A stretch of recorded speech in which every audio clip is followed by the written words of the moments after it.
I'm back with another review for a board game here. Today I'm going to be talking about Sushi Go Party.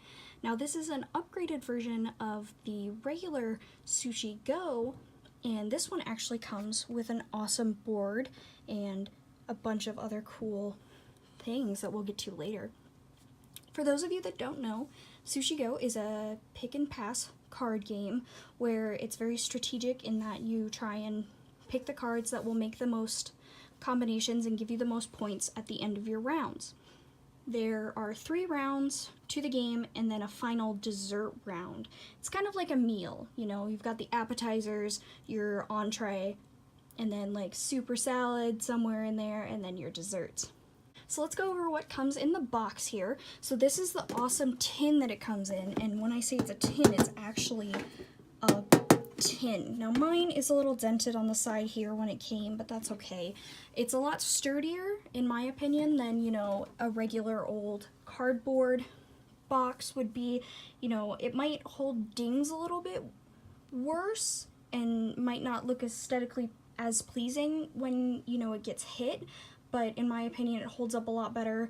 It's going to be less prone to, you know, crushing and then crushing, you know, the contents that come in the box and everything like that. It also comes with an awesome rule booklet here. These rules are a lot more defined than the rules of the original Sushi Go, which I like a lot because the original Sushi Go rules were kind of complicated to read and really hard to understand. Also, obviously coming in the box is the game board, and then to track your score you have your little meeple or representative pieces here.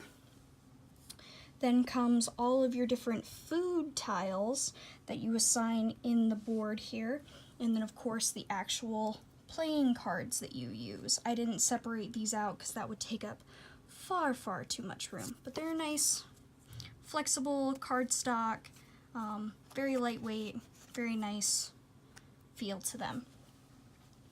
So what is up with these tiles and this board? Compared to the last one, you only had so many options for what kind of food you were given. It was just what came in the box. You had chopsticks, I believe, and you had dumplings, wasabi, tempura, sashimi, maki rolls, and then I believe pudding. Don't fully quote me, but I believe that was everything that came in the original. Now you have a lot more variety for those of us that loved the last game but really wanted some more variety in what we were playing with. So when you start off playing this one, in the last one obviously you would just shuffle up your cards and then get your game going. But with this one, obviously you have to pick your menu. And this one is also expanded to be able to play to 6 to 8 players, where the last one, I believe you could only play 2 to 5. On your game board here, you have all of your options. Everything's color-coded based on where they go on the board. Nigiri is something you will always have, that is always going to be on your menu. It's the traditional Japanese sushi, and it's pretty much a staple, and it's really easy points, so those stay always. Then you get to pick your rolls. So the 3 different roll tiles, you get to pick which one you want to play with. Now, another awesome thing about these tiles is it explains how they are scored. You don't have to go running back to your rule book to see, oh, how do I score this piece of sushi, or how do I score this roll? It's right there during play on this board. So you've got 3 different ones, and for ease of sake, I will pick the maki roll. This is the original roll that came with the original game. And so it tells you the rules. The player with the most gets 6 points, the second most player, or the player with the second most maki cards, gets 3.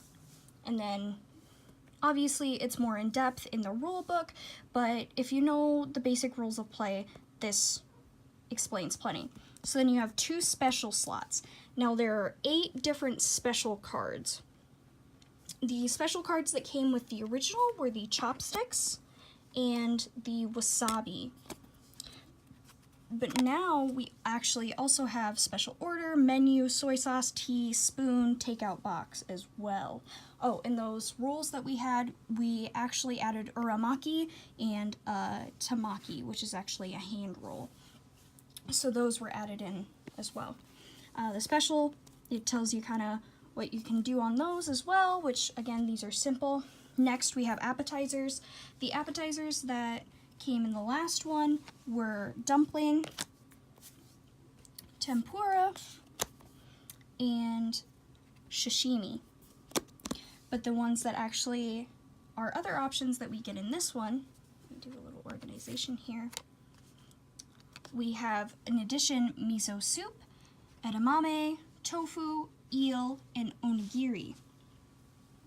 But now I've almost got my board all filled up, and then we actually have more dessert options as well. Pudding was the dessert of the original Sushi Go, but now we actually have green tea ice cream as an option and fruit as an option as well. First time players, obviously this would be the easiest mix-up of layouts, and you can make whatever layout you want.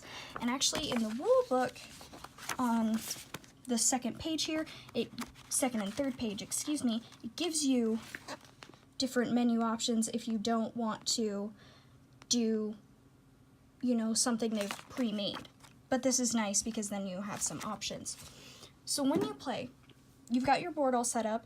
Now you go through these stacks of cards and pick out all the cards that you picked for all of these, shuffle them up, and you start, you know, handing them out. And you'll play 3 rounds where everyone goes around until they all have all the cards are distributed, and then you tally up the points based on the rules of the card. You take your little meeple, say the first guy got 15, you know, and then this girl got 10, and this guy only got, you know, 7. And then you go around the board for all 3 rounds based on your points for every single round. And then at the very end, like I said, for dessert, your very last thing, for the puddings you'd count who had the most, and for the fewest it actually counts against you as far as the desserts go. The fruit is like that as well, but the green tea ice cream is a little bit more mild and it doesn't have a penalty to it. But I really enjoy this version more because the board really helps keep in mind what's in play, and also kind of helps you strategize as you're picking your cards for what you want to, you know, pick up while you're playing. I personally love Sushi Go. In one of my last reviews, I called The Resistance one of my favorite party games. I actually might have lied. Sushi Go Party, or Sushi Go in general, has to be my winner, just because A, the artwork is absolutely adorable and gorgeous. These tiles are made out of a really nice cardstock or cardboard, and that's the same material as the board. These are nice wooden constructions, and then the cards are beautiful, and it's just a lot of fun. You know, it's not too much math, and in general, it's just a lot of fun. And now with this one, you can have a lot more players, whereas the last one you couldn't.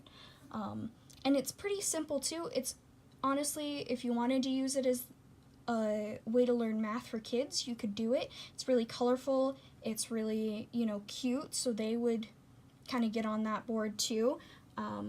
But overall, I love this game. If you don't have it, I would definitely recommend picking it up. It's a ton of fun, and how could you say no to those adorable little faces?